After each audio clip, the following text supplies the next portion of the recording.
Bienvenue dans votre émission Itinéraire Santé en partenariat avec Le Figaro.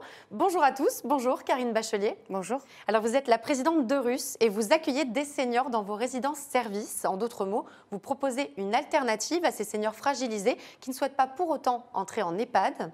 Alors quel est l'intérêt de votre modèle et comment est-ce qu'il participe au bonheur de ces seniors ? Alors déjà, notre modèle est basé sur un forfait de service unique et identique pour tous.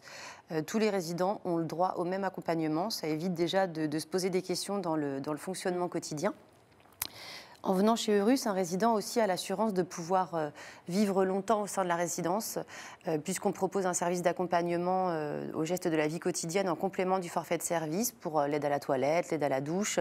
Ce qui fait que même en cas de problème de santé temporaire ou en urgence, on peut continuer à les accompagner et on pourra les accompagner sur le long terme. Je pense que déjà de pouvoir se projeter sur un séjour au long terme sans se dire qu'un jour ils devront quitter la résidence, ça participe énormément à leur bonheur. Et puis aussi les soulager, finalement soulager peut-être le poids du quotidien pour leurs proches. Quand on a des enfants, on n'a pas forcément envie que nos enfants passent tout leur temps en fait, à s'occuper de nous et donc du coup être un peu aussi dégagés de cette contrainte qu'on peut vivre à domicile. Oui, c'est une charge émotionnelle en moins. Exactement. Alors votre modèle, il repose principalement sur la bienveillance, la gentillesse ainsi que la prévenance. Vous apportez notamment le petit déjeuner à vos résidents. C'est une décision qui a été prise de manière totalement réfléchie. Ça vous permet de contrôler dès le matin qu'ils vont bien. C'est ça, c'est vraiment l'idée, c'est nous on souhaite aller vers le résident et pas attendre que le résident vienne à nous. Donc le petit déjeuner, c'est s'assurer que tous les matins tout le monde va bien. La présence 24 heures sur 24, c'est pour que du coup il puisse être serein, qu'il ne s'inquiète pas non plus. On a des animations ok pour le lien social, tout ça, on sait très bien que ça participe aussi à éviter la perte d'autonomie. Une infirmière qui est présente tous les jours au sein de la résidence et qui va assurer la coordination des intervenants médicaux, mais aussi faire le lien avec l'hôpital en cas d'hospitalisation, en cas de retour d'hospitalisation. Un agent de maintenance pour vraiment répondre aussi à tous les petits tracas du quotidien dans un appartement, le volet qui est coincé, l'ampoule à changer, pour éviter aux résidents parfois de se mettre en danger ou alors aussi d'avoir des difficultés à dormir parce que lorsqu'on est dans sa maison et qu'on a un problème technique avec personne qui vient pour le faire, on n'endort pas bien, on peut tomber et toutes les suites qui vont derrière. L'heure de ménage, parce que de toute façon, les résidents sont en difficulté pour faire leur ménage bien souvent. Certains peuvent continuer à le faire, mais alors on ira faire des courses. Enfin, une heure qui leur est dédiée et aussi pour passer du temps avec eux.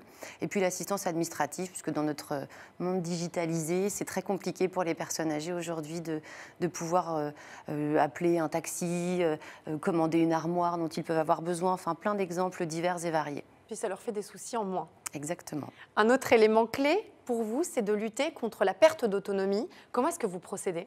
Donc déjà, cette sécurité que nous offrons avec une présence 24 heures sur 24, qui est d'ailleurs assez rare dans les résidences seniors, est pour moi un élément majeur pour qu'ils puissent bien dormir et ne pas s'inquiéter en fait de leur quotidien. La force de notre modèle, c'est l'accompagnement aux gestes de la vie quotidienne qu'on peut proposer à nos résidents. Donc, aide à la toilette, aide à la douche, aide au déplacement, même ponctuellement quand il y a un souci. Donc, éviter finalement des motifs d'entrée en EHPAD trop rapides. C'est vraiment en fait cette perte d'autonomie. Elle est aussi les différentes rencontres au sein de la résidence, par le biais du pack de services, par la vie dans la résidence. On voit les résidents 3, 4, 5 fois par jour en fait. Donc déjà c'est s'assurer, ils ne sont jamais seuls.